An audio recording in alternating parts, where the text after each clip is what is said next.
I talked about the digital nurse yesterday as part of this whole symposium on digital nurse, digital patient, digital cardiologist. And my main points were that there are a lot of opportunities for digital nurses, and they are already there. You have nurses that monitor patients from a distance in a hospital, so they actually have a lot of monitors in front of them, and they monitor their heart rhythm, etc. So that's a way of helping nurses to, to manage their workload, to give good care to patients. So that's one issue or one way to do it. And the other important role in the digital nursing is that patients actually can actively monitor maybe weight and blood pressure, etc. Put it in an app or put it in a computer system, and then the digital nurse can guide based on decisions from artificial intelligence how to guide these patients most optimally.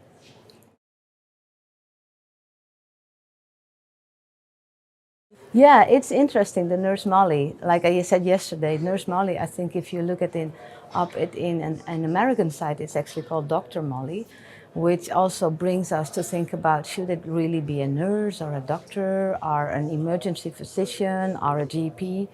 But anyway, apart from that, the Nurse Molly program is really a new stage in this area of, for example, telemonitoring. Before we just had patients put things in the system, put their blood pressure in, and then they sometimes, you got an alert, or a medical doctor or a nurse got an alert like, oh, this patient's weight is going up 2 kilos and we have to do something, maybe fluid accumulation in the body.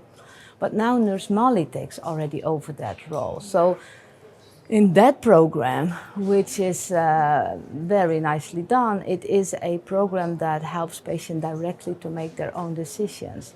Of course, it should be in a safe way. That's always the worry of people, like, oh, is it sure that she gives the right advice? So that is something we have to think about. But these kind of programs, it's Nurse Molly or Nurse Agnes or Nurse Jan, we more and more get that into the system, that patients don't need to come to us all the time, but a lot of decisions can be made by computers or by people behind the system.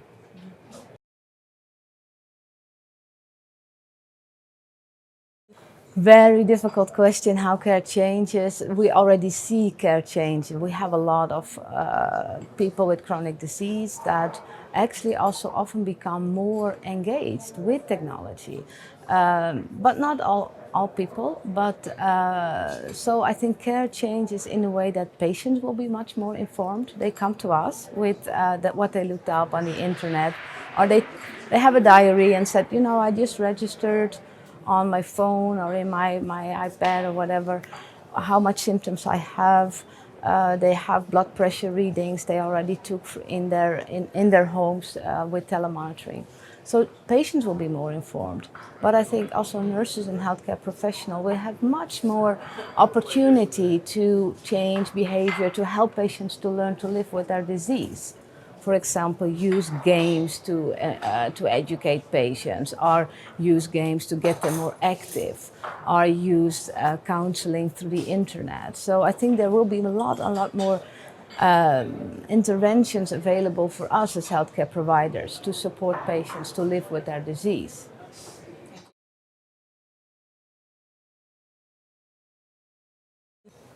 If only we knew, because we don't know. Because on one hand, people like to adhere to, to equipment, and you have the little green light saying, "Oh, you're doing great." On the other hand, it's also easier to think, "Oh yeah, well, I did like 1,000 steps today. Now it's fine. I'll just stop and or just do the phone or the things away." So then, you could say in face-to-face contact, people often can be more open and say, well, you said to me that I just needed to take 1,000 steps a day, but I really don't manage. And then as a healthcare professional, you can help them. Well, if you only have digitalization, it's easier to say, yes, I did that or whatever. So I don't know if the adherence is more or less, but yeah, I think in the end we just have to see and do our best to help patients as much as possible to adhere.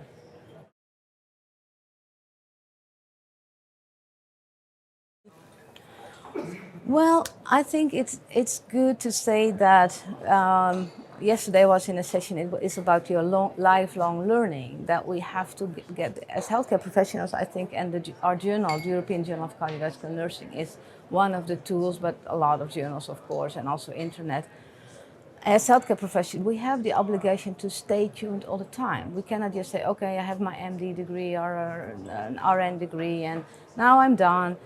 We have to stay updated, and not only for our private life to use like electronics and wearables, but also to look constantly in patient care. How can I help this patient and families to live with the disease using technology or not? So I think you cannot say, oh, technology is nothing for me as a nurse or a physician. So that I think we need to be aware of.